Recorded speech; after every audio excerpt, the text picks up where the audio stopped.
Good Morning Business, le grand entretien. Et à 8h18, notre invité pour le grand entretien, c'est Thierry Mariani, député européen, Rassemblement National, bonjour. Bonjour. On a beaucoup de sujets, effectivement, l'IRA, comment on répond à l'IRA américain, les retraites, mais on commence par l'actualité du week-end, puisque accord surprise entre partenaires sociaux, en tout cas entre le patronat FO et potentiellement la CFDT, sur ce fameux partage de la valeur ajoutée dans les entreprises. C'est que le gouvernement menaçait d'appliquer un dividende salarié. Faute d'accord, personne n'attendait un accord. Et finalement, il y a un accord, notamment pour les PME, entre 11 et 50 salariés.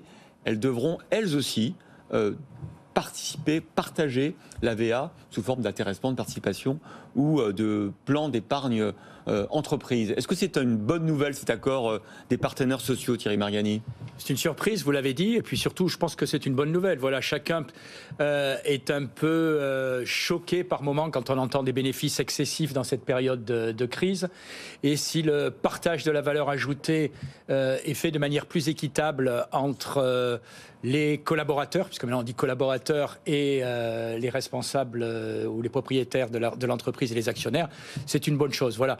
Donc je ne connais pas le détail de l'accord. Je constate que 2 syndicats l'ont signé, a priori. Faut regarder les choses en détail, mais voilà, c'est une bonne nouvelle et ça prouve que par moment, syndicats et patronat peuvent s'entendre. L'autre sujet qui nous anime en France, bien sûr, c'est la réforme des retraites, animée peut-être un mot un peu faible. On n'entend pas beaucoup le Rassemblement national sur cette question. Pour quelles raisons ? On attend que ça se passe ? On a du mal à faire des propositions ? Non, pas du tout. On entend le Rassemblement national de manière, j'allais dire... proportionnée et efficace à l'Assemblée nationale. On considère que dans les manifestations, c'est, j'allais dire, le boulot des syndicats. Et puis soyons clairs, on sait très bien que le Rassemblement national n'est pas le meilleur venu, on va dire, dans les manifestations. Donc il n'est pas question pour nous de provoquer les incidents. On a de nombreux militants et électeurs du Rassemblement national qui sont dans les manifestations. Mais l'essentiel, on le sait très bien, c'est pas dans la rue, c'est au Parlement. Il n'y a pas d'amendement. Et au Parlement, il y a plus de 270 amendements et c'est ce qui compte. Vous savez, attendez, c'est pas un concours d'amendements. J'ai été député 25 ans. Je me souviens de soirées, pardonnez-moi, complètement stupides où, par exemple, je me mets dans le lot, on déposait 400, 500, 800 amendements par député pour les 35 heures, pour je ne sais quoi. Ça aboutit à quoi ? Ça aboutit à rien. Voilà. Aujourd'hui, en plus, le gouvernement a choisi une procédure parlementaire qui limite le temps de discussion. Donc le Rassemblement national a pris le parti de déposer des amendements sur les sujets utiles et fondamentaux et pas de faire de l'obstruction. Est-ce que vous considérez au Rassemblement national qu'il y a un déséquilibre qu'il faut corriger sur le rapport cotisants-retraités ?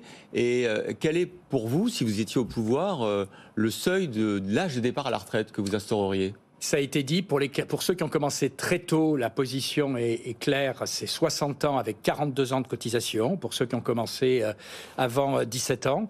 Et pour les autres, eh bien, c'est effectivement 42 années de cotisation et une retraite pleine quand il y a ces 42 années de cotisation. Mais aujourd'hui, donc on ne bouge pas les 42 années, le nombre de trimestres sauf nécessaires. Pour ceux qui ont commencé une carrière très tôt. Et qui ont un métier très souvent pénible, parce qu'on ne commence pas à travailler à 16 ans en général quand on est bac plus 8. Donc ce qu'on souhaite aujourd'hui, ça suffit à rétablir l'équilibre, ça, selon vous ? Quand on regarde le rapport du corps, on s'aperçoit qu'en réalité, les chiffres sont assez incertains. Cette année et l'année dernière, on est excédentaire alors que ce n'était pas ce qui était prévu. Le gap pour obtenir un équilibre, il est entre 10 et 12 milliards, ce qui n'est pas énorme. Et donc, on pense que cela peut suffire et qu'en réalité, ça peut suffire à condition d'avoir une politique à long terme. On a peu de temps, mais 1, relancer la natalité. Et 2, effectivement, lutter contre certains abus et notamment certaines fraudes sociales pour permettre d'équilibrer le système des retraites. Et du coup, il faut travailler plus ou travailler moins ? Au Rassemblement national, votre vision, c'est quoi ?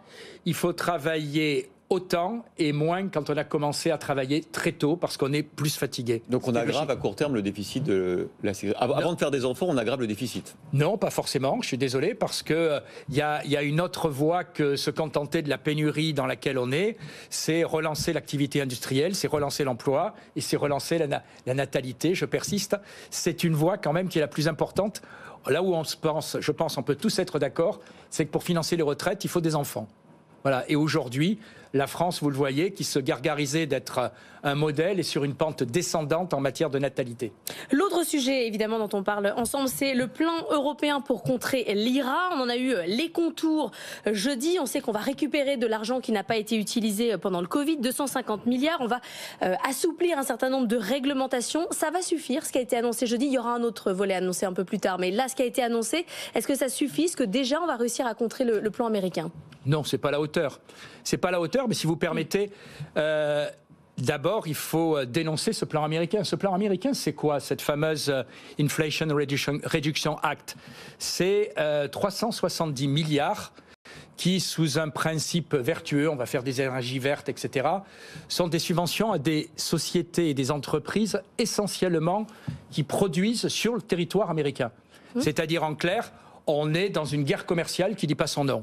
Les Américains prennent des mesures de patriotisme économique alors que l'Union européenne continue à être angélique et à vouloir un marché totalement ouvert. Mais est-ce qu'il faut faire la même chose justement dans l'accord de jeudi? Il y a la possibilité effectivement d'aide d'État beaucoup plus librement qu'avant. Jusqu'à présent, la Commission européenne mettait son veto. Là, on va assouplir considérablement la possibilité pour les États d'aider leurs entreprises. Est-ce que c'est ce que ferait le Rassemblement national? À mon avis, c'est la piste. C'est la piste parce qu'aujourd'hui, regardez par exemple l'exemple de la France. Dans le fameux plan post-Covid, on avait 40 milliards. Aujourd'hui, si j'en crois la déclaration du représentant de la Commission du début de ce mois, 25 milliards sont toujours pas décaissés. Ça veut dire que plus de 50% restent à décaisser. Pourquoi? Parce que les procédures sont longues et les procédures sont complexes. Il est évident que face à l'IRA qui a débuté ce 1er janvier, il faut aller très vite et être beaucoup plus souple que ce que propose habituellement l'Europe. Donc, on va réutiliser, semble-t-il, les fonds non utilisés dans le fameux plan Covid. C'est une bonne chose, mais ce n'est pas suffisant. Et d'autre part, je le répète, on se place dans une position où on accepte le fait accompli. C'est-à-dire qu'on n'a pas, par exemple, de plainte devant les organisations, l'OMC ou autres.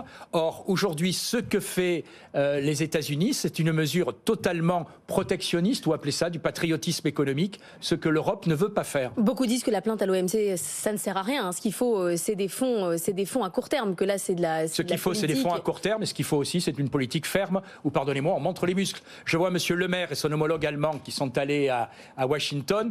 Bon, ça a été, ils ont été reçus de manière sympathique, mais il n'y a rien. Tout le monde a oublié que M. Macron était en visite d'État il y a 2 mois aux États-Unis. Il n'a rien obtenu. Or, aujourd'hui, les États-Unis ont un avantage d'abord énorme. Vous savez comme moi que désormais, l'énergie chez eux est entre 2 et 3 fois moins chère. Et d'autre part, sursubventionnent leur entreprise. Pour cela, l'Europe doit avoir un plan plus souple pour effectivement décaisser cet argent et subventionner ces entreprises. Et puis, doit se poser aussi, pardonnez-moi, une question existentielle.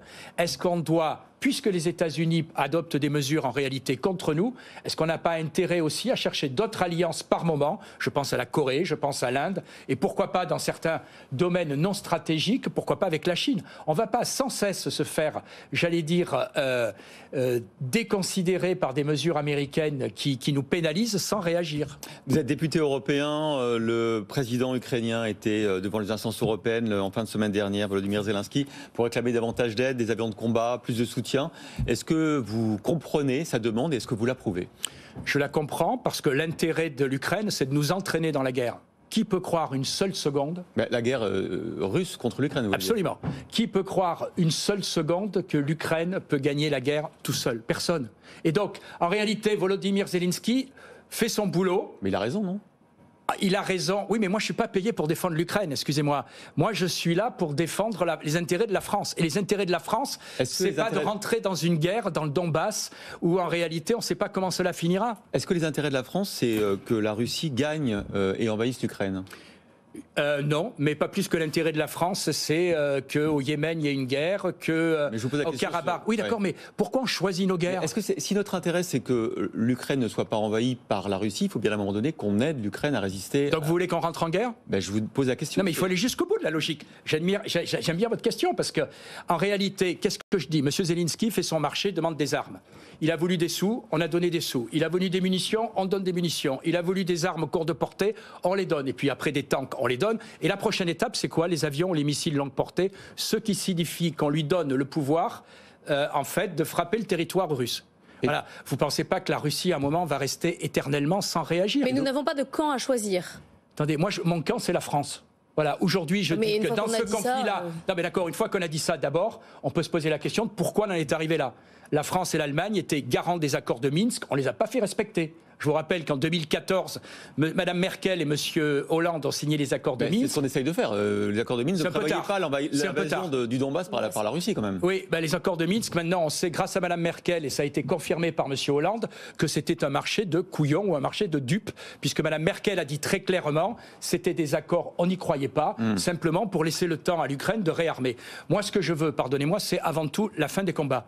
Je pense que l'intérêt de la France, aujourd'hui, c'est... Comme d'abord, l'intérêt du monde entier, c'est d'avoir une fin des combats, une négociation. Donc sur la ligne de front actuelle, par exemple ? Un cessez-le-feu, c'est déjà sur la ligne de front actuelle. Après, on discute. Voilà. Mais aujourd'hui, toujours plus d'armes. La prochaine étape, c'est quoi? C'est de nous dire on voudra vos soldats, on voudra vos enfants. Voilà. Qui est prêt à mourir pour le Donbass? Voilà, c'est pas notre guerre. Je suis désolé. J'admire le président Zelensky parce que je trouve qu'il a une énergie pour défendre son État et il est très convaincant. Mais je voudrais admirer les dirigeants européens qui se battraient, eux, pour la paix. Ces intérêts ne sont pas les nôtres. Les intérêts de l'Ukraine ne sont pas les nôtres. Et je ne vois pas pourquoi on devrait s'engager dans une guerre où on n'est pas dans la même alliance, où, quoi qu'on en dise, on n'a pas les mêmes intérêts et où cette guerre, on ne sait pas où elle finira. Merci beaucoup Thierry Mariani, député européen du Rassemblement national.